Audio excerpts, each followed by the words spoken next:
most welcome my YouTube channel, my dear friends and students. મારા વિદ્યાર્થી મિત્રો, આજે આપણે આગળ આળતમાલના હિસાબોમાં નેક્સ્ટ હેતુલક્ષી પ્રશ્નો 5 જોઈશું. 5 આગળ જોયા, આજે 6 થી 10 જોઈશું, સાથે એક વ્યવસાયિક દાખલો પણ જોઈશું. તો હેતુલક્ષી પ્રશ્ન નંબર 6 એમાં અસામાન્ય નુકસાનની ગણતરી કરવાની છે. મિત્રો, અસામાન્ય નુકસાનની ગણતરી કરવાની હોય ત્યારે આપણે પાસે મૂળ કિંમત હોવી જોઈએ. તો મૂળ કિંમત તો દાખલાની આપેલી જ છે, બરાબર છે. ભરતીયા કિંમત હોય તો મૂળ કિંમત શોધવી પડે, તમને શોધતા આવડે છે.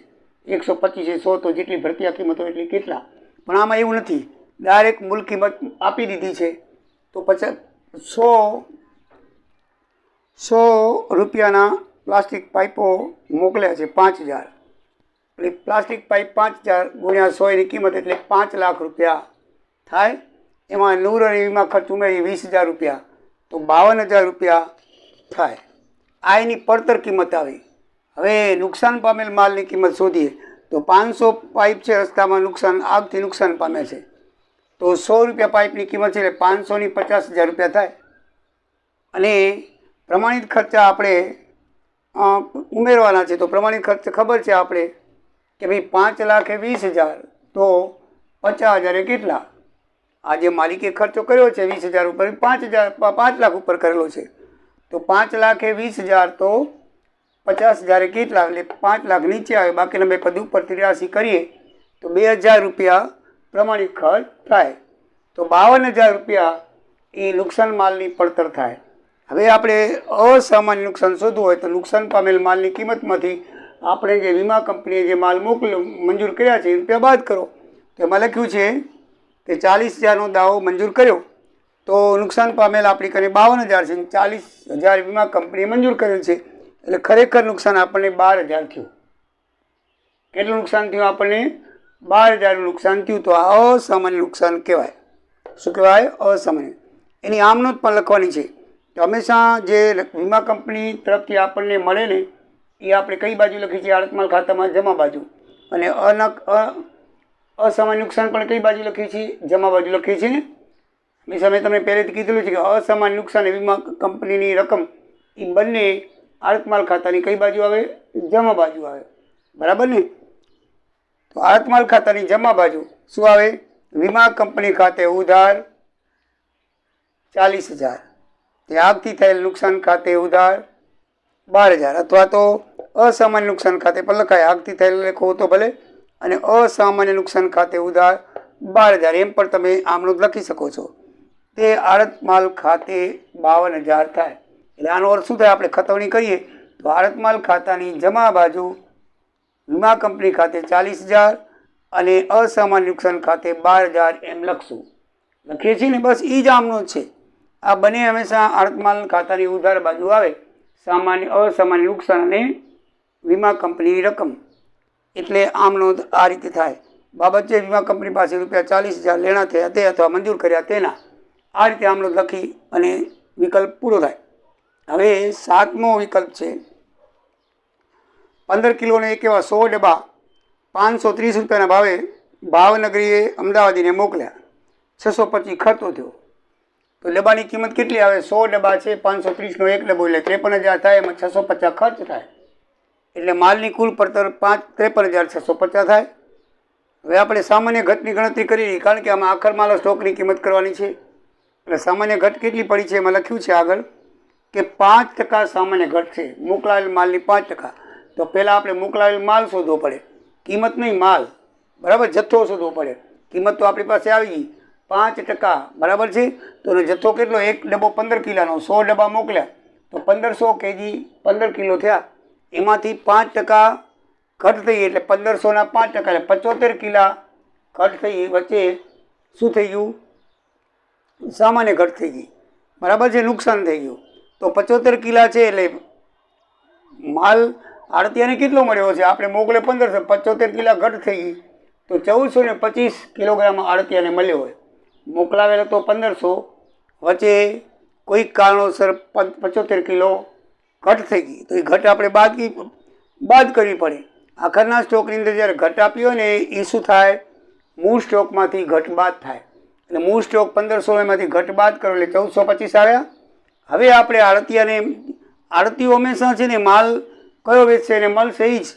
તો આ જે માલની કિંમત આવી ને 53,000 એ હવે 1500ની નહીં લેખાય, એ હવે 1425ની લેખાય. જો ધ્યાન રાખજો, મેં તમે પહેલાં આગળ પર શીખ્યું ઘટ છે ને એ દાખલામાં ક્યાંય આવતી નથી પણ જથ્થામાંથી બાદ થાય એટલે ઓટોમેટિકલી શું થાય, મોકલાયેલ માલની કિંમત વધે. આ જે હતો ને એ 100 રૂપિયાથી થયું, આ ડબ્બો 100થી વધારે થશે કારણ કે 1500 કિલોની આ કિંમત હતી, હવે આ 1425ની કિંમત થઈ ગઈ એટલે માલની કિંમત વધી ગઈ. અગાઉ મેં તમને ઇન્ટ્રોડક્શનમાં ચર્ચા કરી હતી કે ભાઈ નુકસાન થાય એ આમ તો ઉમેરવાનું થાય, બરાબર છે. નુકસાન થાય એટલે માલની કિંમત વધે. કેમ વધે? કારણ કે આપણે આ ડબ્બો જે મોકલાવ્યા હતા 1500 કિલો એ આપણે 100 ડબ્બા મોકલાવ્યા હતા, બરાબર છે ને, 15 કિલોના 530ના ભાવના. એ કેટલા રૂપિયાના? 53,650ના. પણ હવે આ તો એટલે આ 100 ડબ્બા 1500ની કિંમત થઈ, આ કિંમત કેટલાની થઈ? 1500 ડબ્બાની થઈ, 53,650. તો હવે આ ઘટ કાંઈ તો નહીં આડતીઓ ભોગે, નહીં આપણે ભોગી, કુદરતી ઘટ છે, બરાબર. કોઈ પણ રીતે ઘટ થઈ હોય તો એ જે ઘટ થઈ હોય ને એ ઓટોમેટિકલી માલ સાથે ચડી જાય, મીન્સ કે ચડાવી દેવાય. હવે આ જે કિંમત છે એ 1500ની નહીં લેખાય, 1500 કિલોની નહીં લેખાય. હવે એ કિંમત છે ને 1425 કિલોની લેખાશે. આડતીઓ તો એ જ કિંમત લેખશે 1425, એને મળ્યા 1425 તો એની જ કિંમત લેખો. આપણે ભલે આટલો 53,650નો માલ મોકલ્યો, આડતિયાને કિંમત જ રાખશે. આડતીઓ કાંઈ ઘટાડી નહીં. આપણે કહીશું ભાઈ તો તારે કિંમત જ રાખવાની, તારે જે ભાવ વેચવું તું ભાવ વેચ. એટલે એ શું કરશે, 1425 રૂપિયા 1425 કેજી છે ને એની કિંમત એ આ જ માનશે 53,650. એ ધ્યાનમાં રાખજો. તો 1425 કેજીની કિંમત 53,650, તો 285 કેજીની કિંમત કેટલી? તો 83 માંડીએ તો 10,725 રૂપિયા એ આવશે. આખરના સ્ટોકની કિંમત આવી. આપણને 285 કેજી આપ્યો છે, આપણે શોધવાની છે કિંમત રૂપિયામાં. તો આપણે 1425 કેજી શોધ્યા, એની કિંમત આ થઈ, તો 285 કેજીની કેટલી થાય એ આપણે શોધી, તો 10,725 રૂપિયા થયા. મિત્રો હવે જોઈએ 8મું.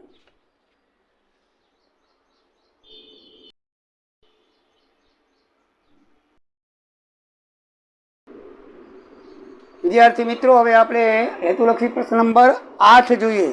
એની અંદર અસામાન્ય નુકસાનની ગણતરી અને આમનોંધ કરવાની છે. તો અસામાન્ય નુકસાનની ગણતરી આપણે કરી લઈએ. તો નાશ પામેલ માલ છે 100 એકમો અને 150 રૂપિયા એની કિંમત છે, 150 રૂપિયા એની કિંમત છે. 2000 કિલો ચા મોકલાવ્યો હતો, તો એમાંથી 100 કિલો ચા નાશ પામી. ચાનો ભાવ 150 છે એટલે ટોટલ કિંમત નાશ પામેલ માલની 15,000 રૂપિયા થાય. હંમેશા સામાન્ય નુકસાનની ગણતરી કરવી હોય ને ત્યારે આપણે શું કરવાનું, આપણે નાશ પામેલ માલની કિંમત શોધી લેવાની. આ બંને દાખલા સેમ છે, 8મો અને 9મો બંને દાખલા સેમ છે, બંનેમાં એ જ ગણતરી કરવાની છે. એટલે નાશ પામેલ માલની સ્ટોકની કિંમત કરી, માલિકના ખર્ચા ઉમેરી અને પછી જે વીમા કંપનીએ રકમ મંજૂર કરી છે બાદ કરો એટલે અસામાન્ય નુકસાન આવી જાય. તો નાશ પામેલ માલની 100 રૂપિયા ગુણ્યા 150 બરાબર 15,000. માલધણીના પ્રમાણસર ખર્ચા ઉમેરશું, તો માલધણીના પ્રમાણસર ખર્ચા ઉમેરવાના હોય તો 2000 કિલો ઉપર માલધણીએ કેટલો ખર્ચ કર્યો છે અંદર આપેલું છે. 2000 ઉપર એને 6,000 ખર્ચ કર્યો છે. 2000 ઉપર 6,000 તો આપણે 100 કિલો ઉપર કેટલી, તો એના ઉપર 300 રૂપિયા થશે. એવી રીતે આડતિયાએ પણ કેટલો ખર્ચ કર્યો છે, એને આડતિયાનો ખર્ચ જમા 2,000 રૂપિયા છે. કેટલો છે? 2,000 રૂપિયા. એટલે એને 2,000 કિલો ઉપર 2,000નો ખર્ચ કર્યો છે. 2,000 કિલો ઉપર 2,000નો ખર્ચ કર્યો તો 100 ઉપર કેટલો, તો એનો 100 થાય. 2,000 ઉડી જાય એટલે કેટલો આવ્યો? 100 રૂપિયા. તો ટોટલ 400 રૂપિયા ખર્ચ ઉમેરીએ તો 15,400 એ નાશ પામેલ માલની કિંમત આવશે, બરાબર છે. એમાં હવે આપણે અસામાન્ય નુકસાન શોધવાનું હોય તો નાશ પામેલ માલની પડતર કિંમતમાંથી વીમા કંપનીની રકમ બાદ કરો. તો 15,400 રૂપિયામાંથી 10,000 વીમા કંપનીએ આપણને મંજૂર કર્યા છે બાદ કરીએ તો 5400 રૂપિયા અસામાન્ય નુકસાન તમારો જવાબ આવે. કેટલા રૂપિયા આવે? 5400 રૂપિયા. હવે એની આમ નોંધની તો તમને ખબર જ છે, આ બંને આઇટમ આડતમાલ ખાતાની જમા બાજુ આવે. આવી કે ના આવે? બરાબર છે. તો આડતમાલ ખાતાની જમા બાજુ શું લખશું?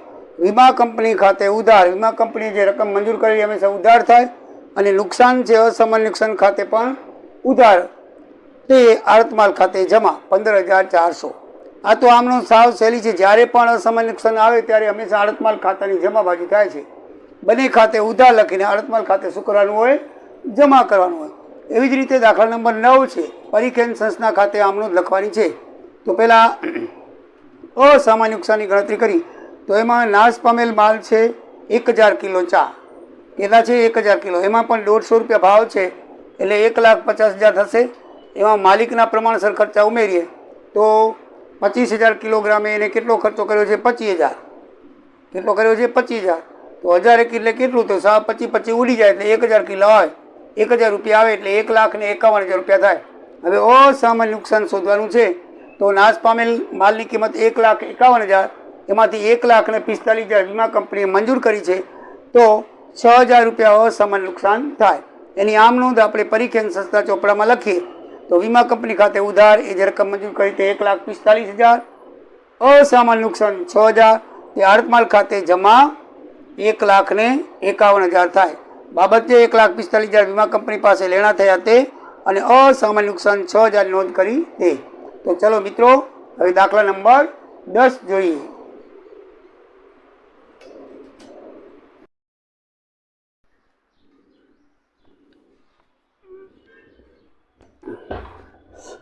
દાખલા નંબર 10 આખરમાલા સ્ટોકની અને કમિશનની બંનેની ગણતરી કરવાની છે।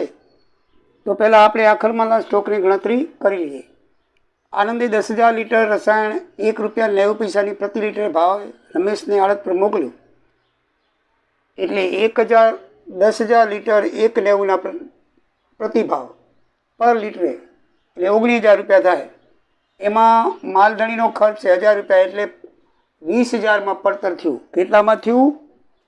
20,000ની અંદર એ પડતર થાય છે। કુદરતી કારણ શું? 500 લીટરની ઘટ પડી તો આપણે આપણી પાસે કેટલા લીટર બાકી રહ્યું પહેલાં એ કરવી પડે। આખરના સ્ટોકમાં મોકલાવેલ જથ્થો 1,000 લીટર છે, વેચાણ લખ્યું છે 5700 લીટર દાખલામાં, એટલે 4300 લીટર રહ્યું અને 500 લીટર બીજી ઘટ પડી, બરાબર છે, સામાન્ય ઘટ। તો 3800 લીટર બાકી જથ્થો રહ્યો। તો 3800 લીટરની આપણે કિંમત શોધવાની છે। આ કુલ પડતર 20,000 રૂપિયા થઈ। કેટલી થઈ? 20,000ની। હવે એની કિંમત આપણને 20,000 રૂપિયા છે। કેટલાની? 10,000 લીટરના જથ્થાની। કેટલા લીટરની? 10,000ની। પણ આડતિયા પાસે પહોંચતા એ 9500 જથ્થો થઈ ગયો। કેટલાનો થઈ ગયો? 9500। મેં તમને કીધેલું હતું કે આડતીઓ તો જે કિંમત છે એ 20,000 રૂપિયા જ માનવાનો, એને જથ્થો 10,000નો મળ્યો નથી પણ 9500 મળ્યો છે, એટલે 9500નો જ માલની કિંમત 20,000 માનશે। એટલે આપણે એ 9500 લીટરના માલની કિંમત 20,000 માનવાની। હંમેશા જ્યારે આખા સ્ટોકની કિંમતની ગણતરી કરો ને તો જે ઘટ થઈ હોય ને એ બાદ કરીને પછી કિંમત તો એ આ જ લેવાની, જે આપણે મૂળ કિંમત છે એ જ। તો 9500 લીટરના માલની પડતર કિંમત 20,000 રૂપિયા, જે આ 20,000 છે તે, તો 3800 લીટર વધ્યા એની કિંમત કેટલી? તો પદ માંડીએ તો 8,000 રૂપિયા થાય। કેટલી થાય? 8,000 રૂપિયા। એટલે આખરનો સ્ટોક જો જથ્થામાં કેવો હોય તો 3800 લીટર થાય અને કિંમતમાં કેવો હોય તો 8,000 રૂપિયા થાય, બરાબર છે। અને બીજો જવાબ છે કમિશનનો। તો કમિશનમાં વેચાણ તમને આપી દીધેલું છે, ભાવે આપી દીધેલો છે એટલે કાંઈ કરવાની જરૂર નથી। 5700 લીટર વેચાણ છે, 2.85 ભાવ છે, 16,245 થાય, એના 5% કરી નાખો એટલે 812.25 જવાબ આવે। એટલે એમાં તો કાંઈ ગણતરી કરવાની નથી, ખાલી ટકા કરી નાખો વેચાણના એટલે તમારો જવાબ મળી જાય। કચ્છ યુનિવર્સિટી FY BComમાં એપ્રિલ 2006માં પૂછાયેલો હતો। તો મિત્રો, આ 10 સુધી તમારા હેતુલક્ષી પ્રશ્ન પૂરા થાય છે। આ જે દાખલા કરાયા એ દાખલામાંથી ટૂંકા દાખલા આવશે જો, એટલે તમે ગણતરી કરીને જ રાખજો। હવે આપણે એક દાખલો વ્યવહારિક દાખલામાંથી જોઈએ અને પછી આ વિડીયોનો આપણે અંત કરશું। તો ચલો આપણે એક વ્યવહારિક દાખલો જોઈએ।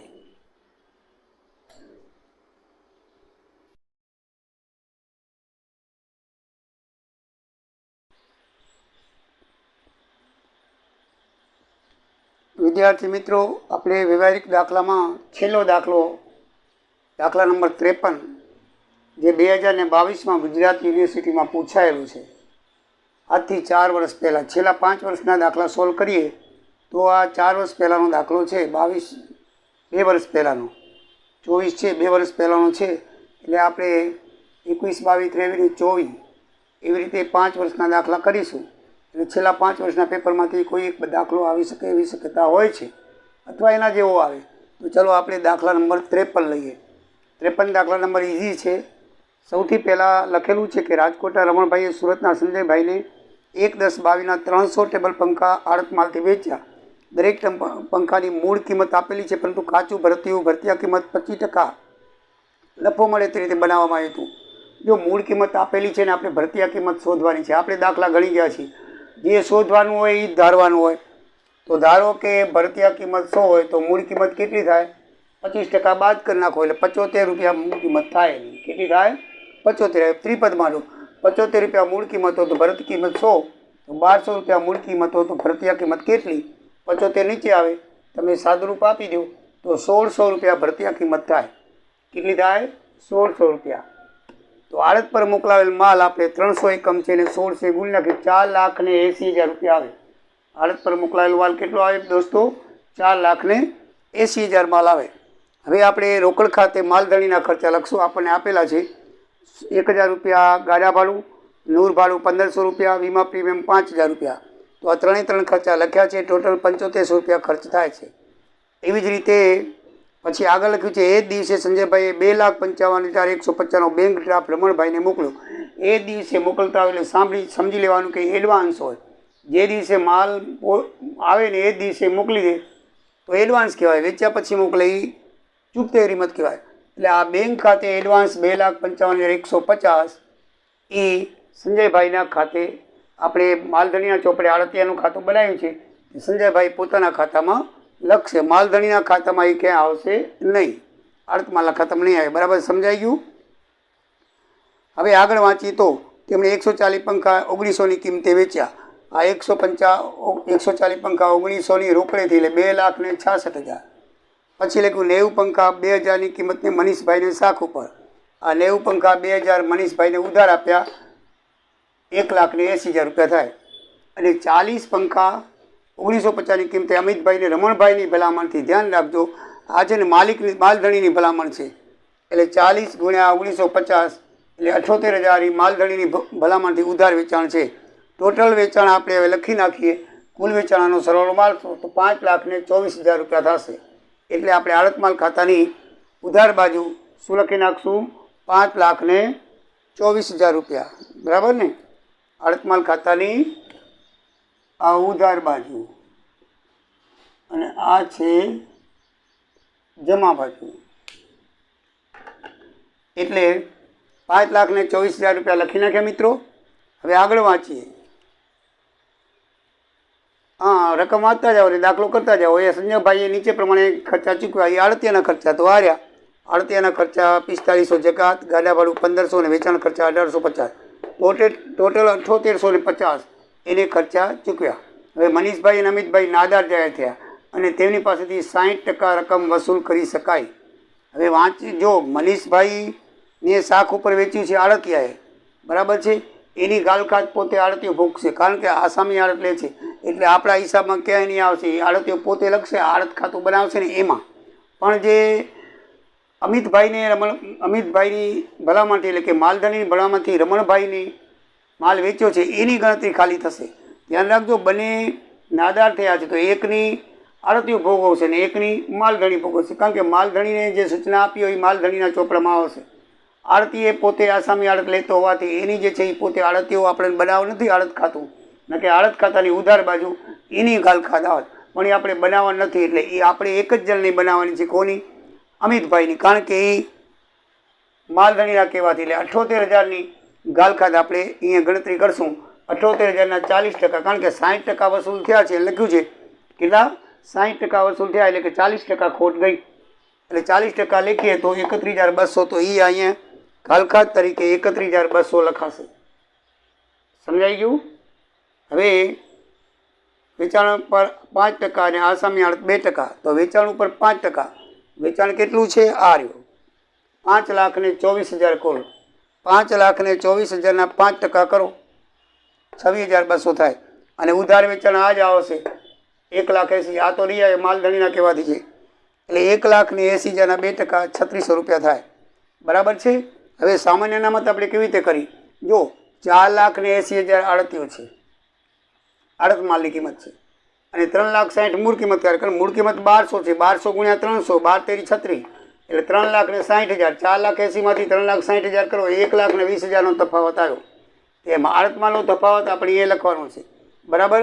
હવે એ તફાવત ઉપર અનામત કેવી રીતે શોધાય? આપણને ખબર છે કે તફાવત ગુણ્યા આખર માલનો સ્ટોક. આખર માલનો સ્ટોક કયો લેવાનો? આ 48,000.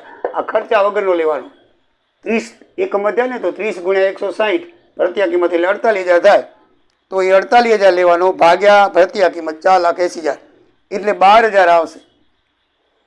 અનામત કેટલી આવશે? 12,000. બરાબર છે મિત્રો. તો બધી માહિતી થઈ ગઈ. આમાં હવે કાંઈ પણ બાકી રહેતું નથી, બધી ગણતરી થઈ ગઈ. હવે આખર માલના સ્ટોકની ગણતરી કરવાની છે.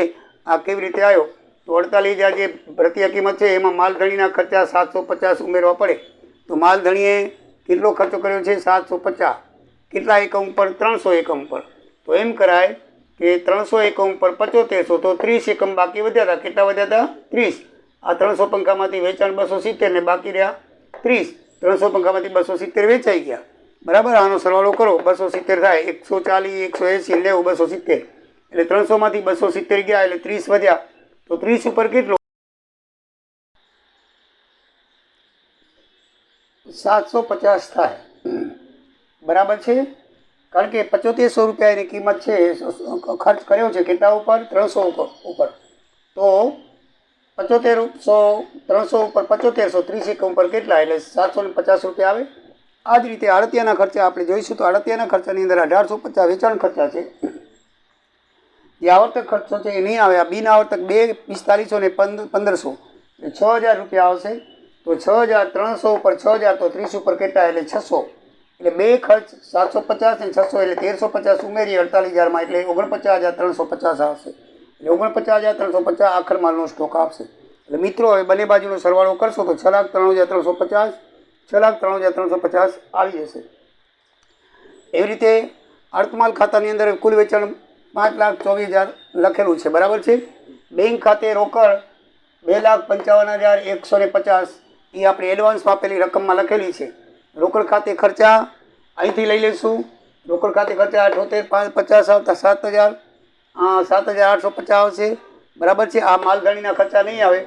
આ કયા આવશે? 7,850 આડતિયાના ખર્ચા આવશે. પછી આડતિયાનું કમિશન. આડતિયાનું કમિશન આપણે કઈ રીતે લીધેલું છે? 52,400નું કુલ વેચાણ થયેલું છે. સોરી, 5,24,000નું.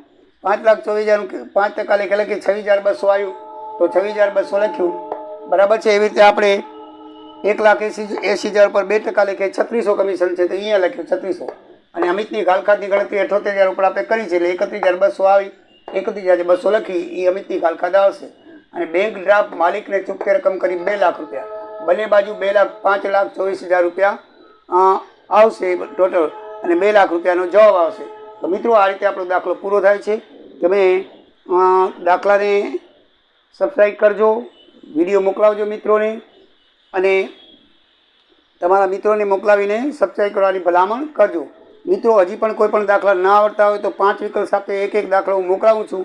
તો એ દાખલામાં તમારે જો ગણાવવા હોય તો સ્વાધ્યાયના કોઈ પણ દાખલા નંબર અને પેજ નંબર લખીને મોકલાવશો તો હું એ દાખલો તમને બોર્ડમાં ગણીને મોકલી આપીશ. સબસ્ક્રાઈબ થોડાક વધતા જાય છે, તમે સાથ સહકાર આપો છો. ધન્યવાદ તમને. જય સિયારામ, જય દ્વારિકાધીશ.